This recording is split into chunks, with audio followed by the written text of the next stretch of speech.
2 Samuel chapter 5. David, king of Israel. All the tribes of Israel came to David at Hebron and said, "Here we are, your own flesh and blood.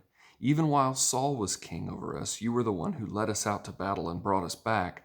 The Lord also said to you, 'You will shepherd my people Israel and be ruler over Israel.'" So all the elders of Israel came to the king at Hebron. King David made a covenant with them at Hebron in the Lord's presence, and they anointed David king over Israel. David was 30 years old when he began his reign. He reigned 40 years.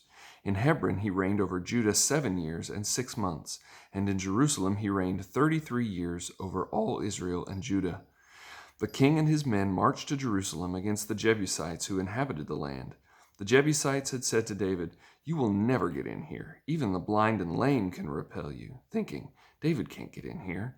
Yet David did capture the stronghold of Zion, that is, the city of David. He said that day, "Whoever attacks the Jebusites must go through the water shaft to reach the lame and the blind who are despised by David. For this reason it is said, 'The blind and the lame will never enter the house.'" David took up residence in the stronghold, which he named the City of David. He built it up all the way around from the supporting terraces inward. David became more and more powerful, and the Lord God of hosts was with him.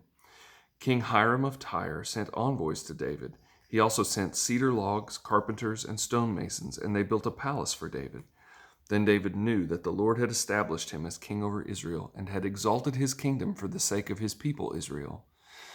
After he arrived from Hebron, David took more concubines and wives from Jerusalem, and more sons and daughters were born to him. These are the names of those born to him in Jerusalem: Shammua, Shobab, Nathan, Solomon, Ibhar, Elishua, Nepheg, Japhia, Elishama, Eliada, and Eliphalet. When the Philistines heard that David had been anointed king over Israel, they all went in search of David. But he heard about it and went down to the stronghold. So the Philistines came and spread out in the valley of Rephaim. Then David inquired of the Lord, "Should I go to war against the Philistines? Will you hand them over to me?" The Lord replied to David, "Go, for I will certainly hand the Philistines over to you." So David went to Baal-perazim and defeated them there and said, "Like a bursting flood, the Lord has burst out against my enemies before me." Therefore he named that place, "The Lord Bursts Out." The Philistines abandoned their idols there, and David and his men carried them off. The Philistines came up again and spread out in the valley of Rephaim. So David inquired of the Lord, and he answered, "Do not make a frontal assault. Circle around behind them and attack them opposite the balsam trees.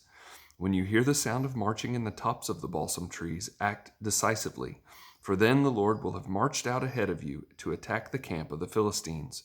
So David did exactly as the Lord commanded him, and he struck down the Philistines all the way from Geba to Gezer.